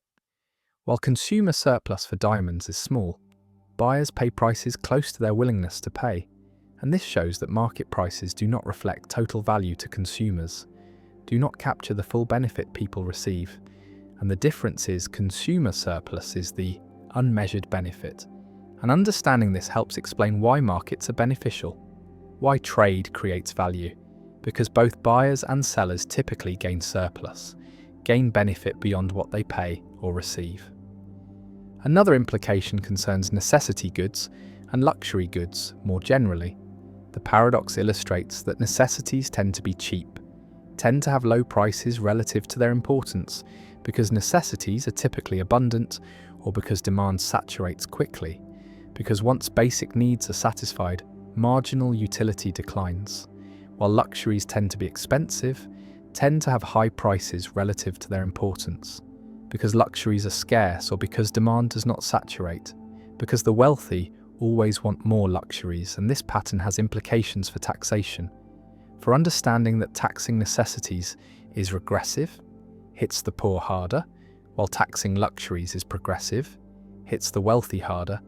And the paradox helps explain why economists typically advocate luxury taxes over necessity taxes, why sin taxes on non-essential goods are more acceptable than food taxes. The paradox also appears in discussions about water scarcity, because the resolution depends on water being abundant, depends on marginal utility being low, but in regions where water is scarce, the marginal utility of water rises dramatically, and prices should rise correspondingly, should reflect scarcity. And this suggests that in water-scarce regions, water should be expensive, should be priced to encourage conservation, to allocate scarce supplies efficiently, but such pricing is controversial, is seen as making a necessity unaffordable. And this creates political tension, creates conflict between economic efficiency, which requires high prices for scarce water, and social justice, which requires affordable water, and resolving this tension requires subsidies or tiered pricing or other interventions. And the paradox illuminates the trade-offs involved. Some argue that the diamond water paradox is not fully resolved, that even marginal utility theory leaves puzzles, because why do diamonds have high marginal utility? Why do people value diamonds? And the answer involves signaling, involves conspicuous consumption, involves diamonds serving as status symbols. And this is a different kind of value, is social rather than intrinsic. And understanding diamond value requires understanding social dynamics, understanding how luxuries signal wealth, how scarcity creates desirability, and this extends the resolution, shows that marginal utility can reflect social as well as physical properties, can reflect symbolic meaning as well as functional use. The paradox also connects to debates about labor theory of value, because Marx used labor theory, argued that value reflects socially necessary labor time, and the diamond water paradox is often seen as refuting labor theory, as showing that prices do not simply reflect labor inputs, because water requires little labor per gallon, but is essential, while diamonds require more labor but are luxury. But defenders of labor theory respond that the paradox misunderstands their theory, that labor theory concerns exchange value, not use value, concerns prices, not total utility, and that labor theory can accommodate the paradox by recognizing that scarcity affects prices, that supply and demand matter, and this debate continues, shows that the paradox remains relevant for understanding competing theories of value. Water flows abundantly, is drunk freely, costs almost nothing, and diamonds sit in vaults, are purchased rarely, cost fortunes, and the paradox stands: necessity is cheap and luxury expensive. Total utility diverges from price, and the resolution comes through marginal thinking, through recognizing that prices reflect the value of additional units, not the value of all units, through understanding that scarcity matters, that abundance reduces marginal value, and the diamond water paradox endures as one of the classic examples in economics, as the teaching tool for introducing marginal utility, as the illustration of why economic thinking requires focusing on the margin, on incremental changes, on additional units, and the paradox remains, resolved but instructive, showing that value is context-dependent, is determined by scarcity and marginal benefit, and prices reflect the margin, not the total, and understanding this is fundamental to economic reasoning. The false belief paradox. Young children, typically before the age of 4 or 5, exhibit a curious cognitive limitation. They struggle to understand that other people can hold beliefs that differ from reality, that someone can believe something false, and this limitation is revealed through false belief tasks, experimental scenarios designed to test whether children can represent the mental states of others, can understand that beliefs are representations that can be accurate or inaccurate, and the classic version involves a character named Maxie who places chocolate in a cupboard and then leaves the room. And while Maxie is gone, his mother moves the chocolate to a drawer. And when Maxie returns, children are asked where Maxie will look for the chocolate. And young children, those who have not yet developed what psychologists call theory of mind, say that Maxie will look in the drawer where the chocolate actually is, failing to recognize that Maxie's belief, formed when the chocolate was in the cupboard, has not been updated, that Maxie still believes the chocolate is in the cupboard even though this belief is now false. This failure to attribute false beliefs to others might seem like a simple developmental limitation, a matter of cognitive immaturity that children outgrow, but it raises deep philosophical questions about the nature of belief, the development of self-consciousness, the relationship between mind and world, and whether the ability to represent false beliefs is necessary for full-fledged thought and agency. And some philosophers have argued that the false belief paradox reveals something fundamental about the structure of cognition, that understanding false belief requires a kind of meta-representational ability, the capacity to represent representations, to think about thoughts, to hold in mind simultaneously what is the case and what someone believes to be the case, and this capacity emerges relatively late in development and may be unique to humans or shared only with a few other cognitively sophisticated species. The paradox takes its name from the tension between two facts. On the one hand, beliefs are defined by their representational content, by what they are about, and this content can be accurate or inaccurate, true or false. And so the possibility of false belief seems built into the very concept of belief, seems to be part of what makes beliefs different from mere sensations or reflexes.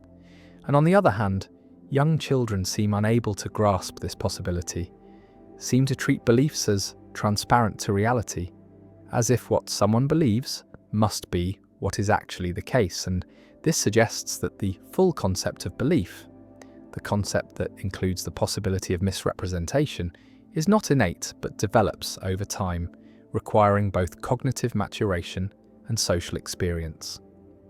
The false belief paradox also appears in philosophical discussions of self-knowledge and first-person authority, because while young children struggle to attribute false beliefs to others, they seem to have access to their own beliefs in a more direct way.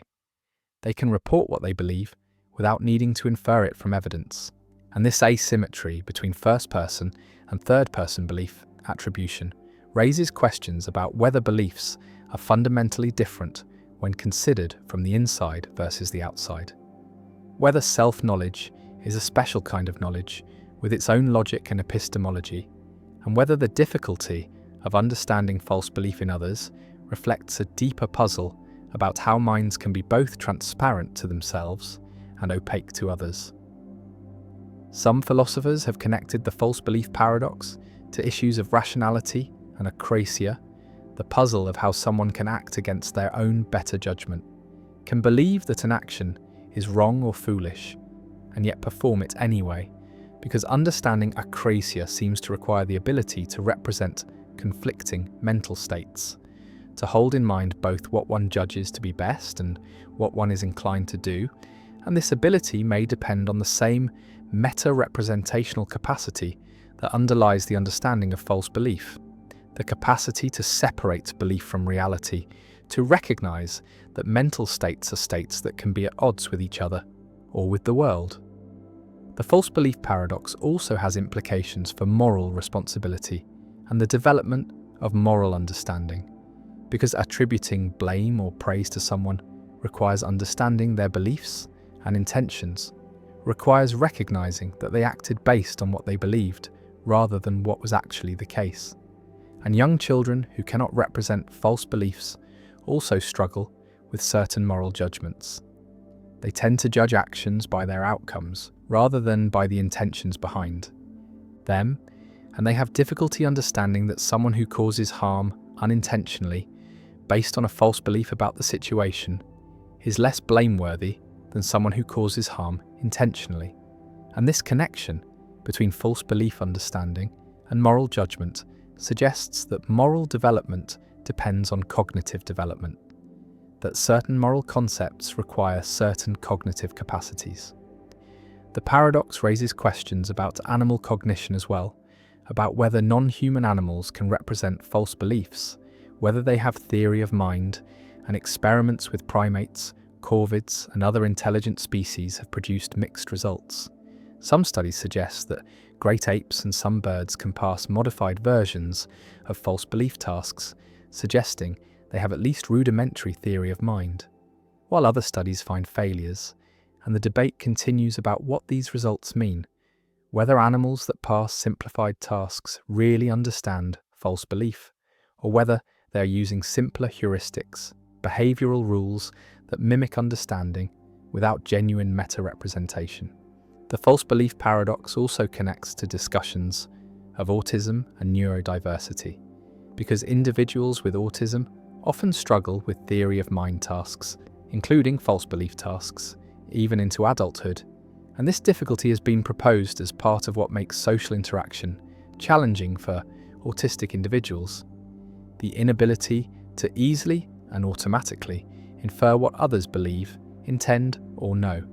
And this has led to both therapeutic interventions designed to teach theory of mind skills and critiques of the emphasis on theory of mind, with some arguing that the focus on false belief tasks pathologizes a different cognitive style rather than a deficit, that autistic individuals may process social information differently rather than poorly, and that neurotypical people also struggle to understand autistic minds, suggesting that theory of mind failures are bidirectional, not one-sided.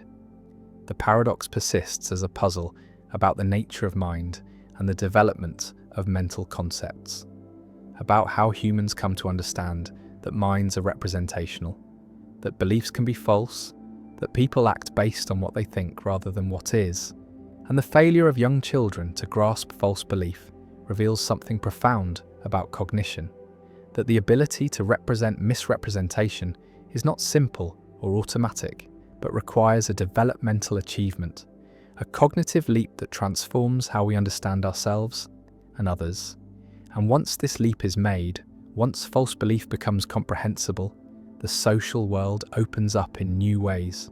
Deception becomes possible and recognizable.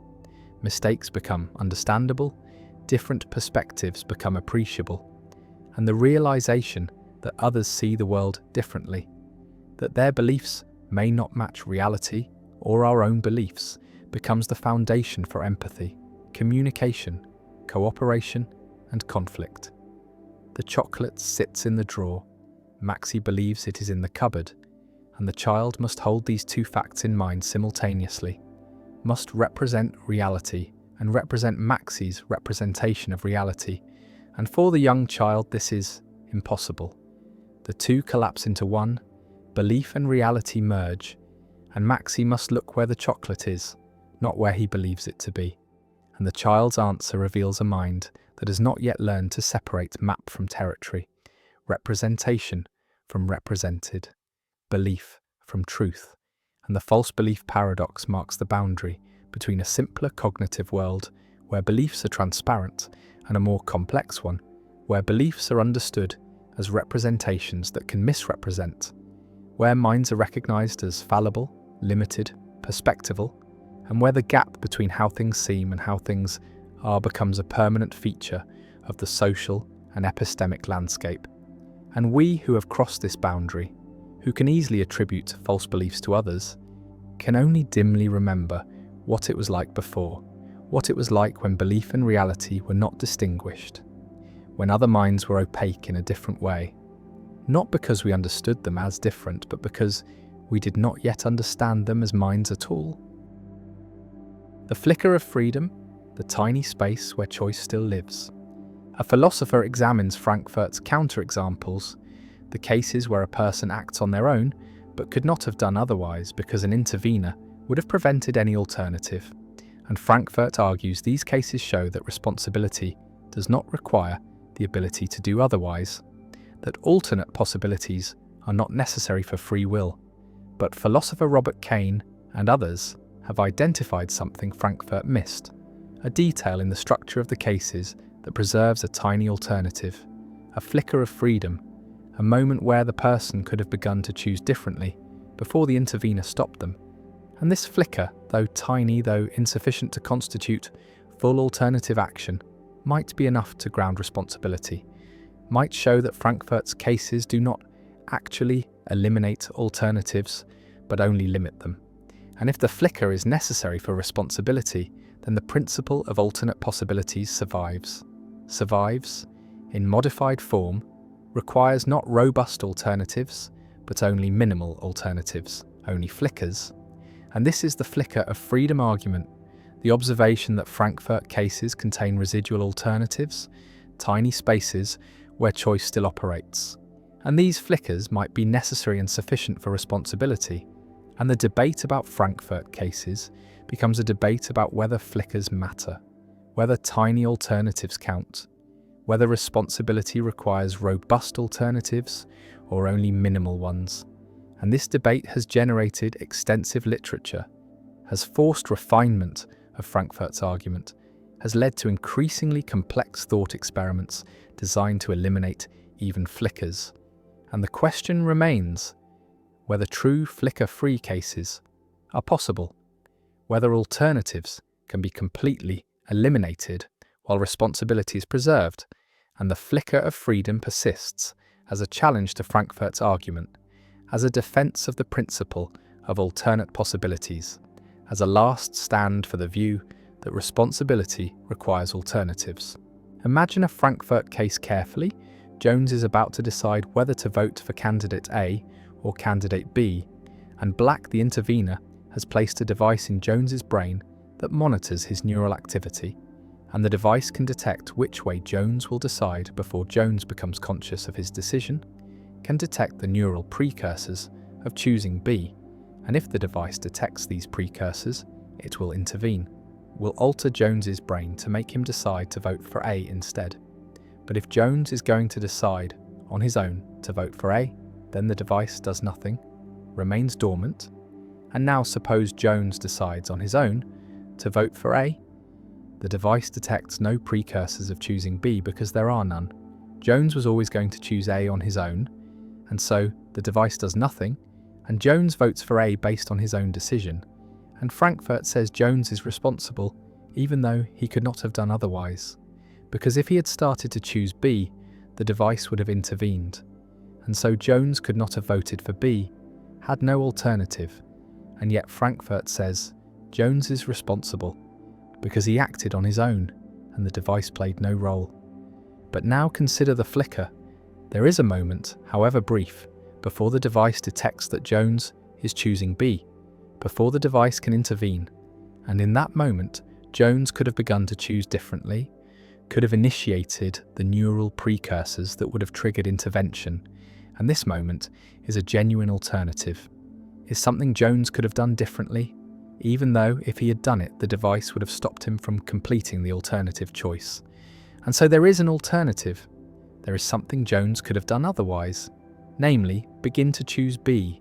And this alternative, though tiny, though incomplete, is a flicker of freedom. And the question is whether this flicker is sufficient to ground responsibility, whether the ability to begin an alternative is enough even if the ability to complete it is absent. Visualize freedom as coming in degrees. At one end is robust freedom, the full ability to choose and complete any available alternative. At the other end is no freedom, no alternatives whatsoever. And flickers are near the no freedom end, but not quite at it. Are minimal alternatives, are the ability to begin alternatives, even if not to complete them. And the debate is whether this minimal freedom is sufficient for responsibility, whether flickers count, or whether only robust alternatives matter. And source theorists who follow Frankfurt say flickers do not matter, say that what matters for responsibility is not alternatives but source, whether the action flows from the agent's own will. And flicker theorists who defend alternate possibilities say flickers do matter, say that responsibility requires some alternative, even if minimal, even if only a flicker. Frankfurt responded to the flicker objection by constructing more sophisticated cases, blockage cases, where the intervener does not wait for precursors but intervenes earlier, or cases where the intervener controls the entire deliberative process, ensures that only one alternative is genuinely possible psychologically, and these refined cases attempt to eliminate even flickers, attempt to create scenarios where no alternative exists at any point, not even the alternative of beginning to choose differently. And if such flicker-free cases are possible, if they preserve responsibility, then Frankfurt's argument succeeds, shows that responsibility does not require alternatives, and the principle of alternate possibilities is refuted. But critics argue that truly flicker-free cases are impossible, that any case detailed enough to eliminate all flickers will either eliminate responsibility along with alternatives, or will preserve subtle flickers that defenders miss. And this back and forth, this attempt to construct and critique flicker-free cases, has dominated discussions of Frankfurt cases for decades, has generated increasingly technical papers, increasingly complex scenarios, and no consensus has emerged, and both sides claim victory, claim that the cases support their view, and the debate continues. The flicker of freedom also connects to debates about determinism and sourcehood, because if determinism is true, then flickers might not exist, might themselves be eliminated by deterministic causation, and so the flicker debate might ultimately depend on whether determinism is true, whether quantum indeterminacy provides space for genuine alternatives. And this makes the debate about flickers part of the larger debate about free will and determinism, about whether compatibilism or incompatibilism is correct. One response to the flicker argument accepts that flickers exist in Frankfurt cases, but denies that flickers ground responsibility, argues that the ability to begin an alternative that would immediately be stopped is not the kind of ability that matters for responsibility, is not genuine control, is not enough to make the action truly up to the agent, and responsibility requires more than flickers, requires robust alternatives, or requires source without alternatives. And flickers are too weak to do the work that alternate possibilities theorists need them to do. And Frankfurt's argument succeeds despite the flickers, because flickers are irrelevant to responsibility. Another response embraces flickers, argues that they show Frankfurt cases fail, show that alternatives are preserved, and this response modifies the principle of alternate possibilities to say that responsibility requires alternatives, but these alternatives need not be robust, need only be flickers, need only be the ability to begin alternatives even if not to complete them. And this modified principle is immune to Frankfurt's argument because Frankfurt cases contain flickers, and flicker-free cases either do not exist or do not preserve responsibility, and so the principle of alternate possibilities survives in modified form, survives as the principle that responsibility requires. At least flickers of freedom requires some alternative possibilities, however minimal. The flicker debate also raises questions about what counts as an alternative, about how much control is required for something to be a genuine alternative, and these questions are central to understanding freedom, to specifying what free will requires, and the flicker debate, though technical, though focused on detailed cases, ultimately concerns fundamental issues about agency, control, and responsibility. And the debate has been productive, has forced clarification of concepts, has revealed complexity in notions that seemed simple, and whether flickers matter, whether they ground responsibility or are irrelevant, remains disputed, remains one of the many unresolved issues in the free will debate. Jones votes, the device does nothing, and somewhere in the process there is or is not a flicker, a moment where Jones could have begun differently, a tiny alternative that would have triggered intervention, and whether this flicker exists and whether it matters determine whether Frankfurt's argument succeeds, whether responsibility requires alternatives and the flicker of freedom remains, tiny but potentially crucial, a last gasp of alternate possibilities in cases designed to eliminate them. And the debate continues, philosophers constructing ever more sophisticated cases, critics finding ever more subtle flickers, and the question persists, do flickers matter? Are tiny alternatives enough for responsibility, or is responsibility about source not alternatives, about where choices come from, not what else could have been chosen, and the flicker flickers, at the edge of possibility, barely existing, possibly necessary, and the debate around it endures. The garden of forking paths where every choice splits reality. A writer imagines time as a garden of forking paths, a labyrinth where each decision creates a branching, where reality splits into multiple futures, one for each possible choice, and this image captures something deep about how we experience decision-making. We stand at forks, at moments where multiple paths lie ahead, and we choose which path to take. And unchosen paths remain as real possibilities, as roads not taken, and this multiplicity of possibilities, this forking structure of time, seems essential to freedom, seems to be what makes choice meaningful, because choosing requires alternatives, requires that other options be genuinely possible, genuinely available, and yet physics tells a different story, tells us that reality does not actually fork, that there is one actual future, one path that will be taken, and the other paths are mere possibilities, unreal, never actualized, and this creates tension between the subjective experience of forking paths and the objective reality of a single actual future. And this tension is what the Garden of Forking Paths represents.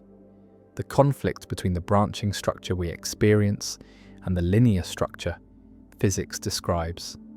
And resolving this tension requires understanding what possibilities are, whether they are real or merely epistemic, whether the Garden of Forking Paths is a feature of reality or only of our ignorance. And this is the Garden of Forking Paths problem, the question of how to reconcile freedom, which seems to require genuine alternatives, with determinism, which says only one future is possible. Imagine standing at a fork, two paths before you, and you must choose which to take.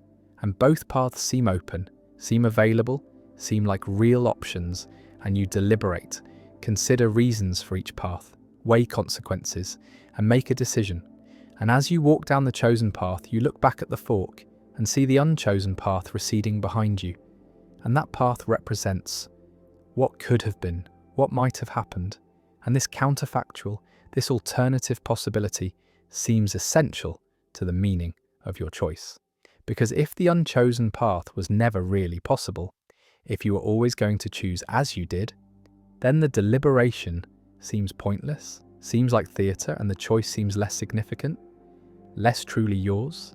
And yet determinism says the unchosen path was never really possible, was never going to be actualized, was only possible in your ignorance of which path you would take. And the Garden of Forking Paths is a map of ignorance, not a map of reality. And the paths that seem to fork actually do not actually collapse to a single trajectory determined by past and laws. The Garden of Forking Paths is a metaphor from Jorge Luis Borges, from his story about a novel that represents time as forking, where every possible future exists in parallel, where the protagonist makes different choices in different branches, and all branches are real, all are part of the same story. And Borges uses this to explore ideas about time and possibility and narrative, and philosophers have adopted the metaphor to represent the libertarian view of free will. The view that when we make choices, reality genuinely branches, multiple futures exist, and our choice determines which branch becomes actual. And this contrasts with the compatibilist view, where the garden does not actually fork, where only one future was ever possible. And deliberation is about discovering which future is actual, rather than creating which future is actual. Visualize the metaphor more precisely. At each moment of choice, the timeline splits. One branch for voting for candidate A and another for voting for candidate B. And both branches are real. Both exist as genuine possibilities, and the agent's choice makes one branch actual and the other merely counterfactual. And if this picture is correct, then free will is preserved because genuine alternatives existed. But if this picture is wrong, if only one branch is real and the other is merely imagined, then free will is threatened. Then the agent never really had alternatives, never really chose between real possibilities, only discovered which possibility was actual all along. The Garden of Forking Paths connects to debates about the metaphysics of time, about whether the future is open or closed, whether future contingents have truth values, whether statements about what will happen tomorrow are true or false now, or are neither true nor false until tomorrow arrives. And open future theorists say the future is genuinely open, genuinely indeterminate. The garden genuinely forks, and multiple futures are possible, and closed future theorists say the future is already determined, already fixed, only one future is possible, and the garden does not really fork, only appears to fork from our limited perspective. One response to the Garden of Forking Paths embraces the branching metaphor, adopts the growing block theory of time, where the past and present are real and the future is not yet real, is open, is genuinely undetermined. And as time progresses, the future becomes present and then past, and the timeline grows. And at moments of free choice, the timeline branches, multiple futures become actualized, and libertarian free will is preserved. But critics argue that this picture is inconsistent with physics, with relativity, which says that simultaneity is relative, that there is no objective present moment, and the growing block theory cannot be reconciled with relativity, and so the Garden of Forking Paths cannot be real, is only a convenient fiction. Another response denies the branching, accepts that only one future is real, and argues that free will does not require genuine branching, does not require that unchosen alternatives be real, but only requires that the agent's choice be the determining factor in which future is actualized. And as long as the agent's deliberation and decision play a causal role, as long as the action flows from the agent's own reasons and desires, the agent is free, and the Garden of Forking Paths is an epistemic representation, a map of what might happen from the agent's perspective, but not a metaphysical reality.